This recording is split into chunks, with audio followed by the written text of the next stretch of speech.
Léopoldville, 4 janvier 1959. Pour contrecarrer la montée en puissance de Lumumba, Kasavubu avait décidé d'organiser un grand meeting. Mais les autorités coloniales l'interdisent. Or, Léopoldville est alors un véritable chaudron, avec ses milliers de chômeurs et de jeunes sans emploi. La foule se rassemble. On crie Dipanda, indépendance. Des manifestants sont arrêtés. La colère monte. Un premier tir des policiers provoque l'escalade. Puis, c'est l'émeute.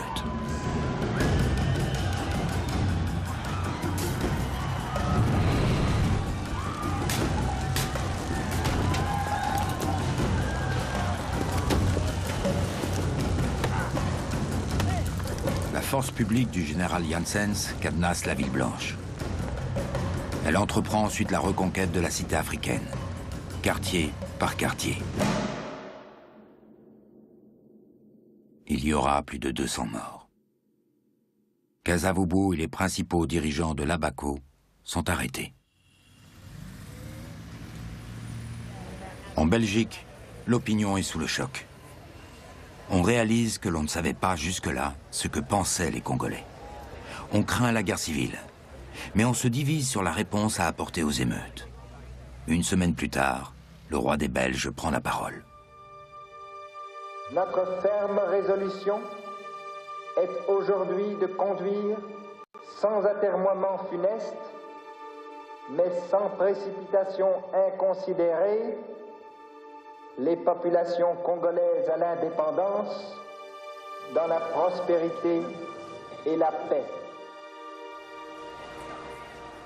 Ce sera donc l'indépendance, mais avec les atermoiements pour commencer et la précipitation pour finir. Rien n'a été prévu pour assurer la transition. Aucun plan, aucun calendrier. Alors on tergiverse. L'administration coloniale fait de la résistance.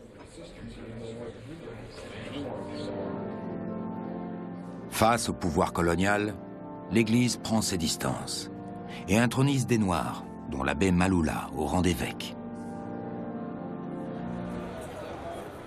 Par contre, les milieux d'affaires sont déterminés à ne pas céder le terrain. D'autant plus que la bourse donne des signes d'impatience.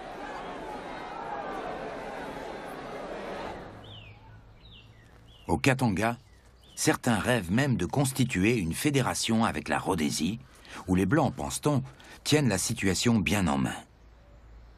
Les colons katangais ont choisi de soutenir un nouveau parti, la CONACAT.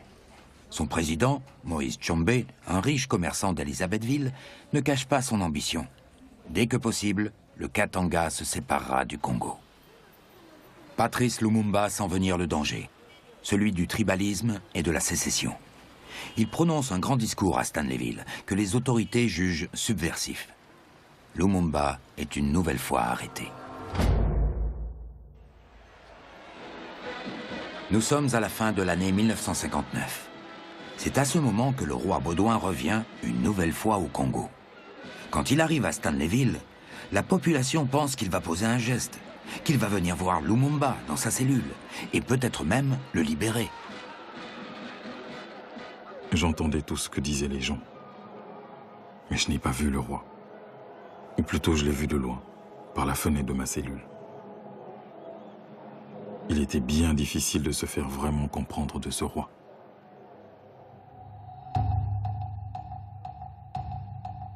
Au Parlement, les députés siègent sans discontinuer.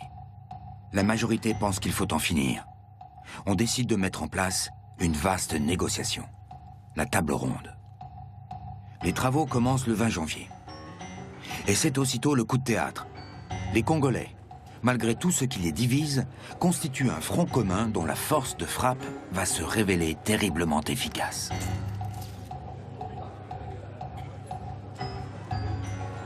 Dès le premier jour de la conférence, j'ai publiquement regretté que Lumumba se trouvait toujours en prison. J'ai réclamé sa libération, alors que ce n'était pas un ami. Mais le front commun n'avait de sens que si tous les leaders congolais étaient là. Puis nous avons exigé, avant toute négociation, qu'une date ferme et irrévocable soit fixée pour l'indépendance. Le 30 juin 1960. Nous l'avons obtenu avant même l'arrivée de Lumumba. Quand je suis arrivé à Bruxelles, je sortais à peine de prison. J'ai retrouvé mes amis belges et congolais.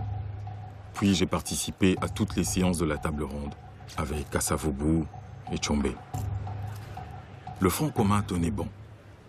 Mais en même temps, on n'arrêtait pas de se surveiller.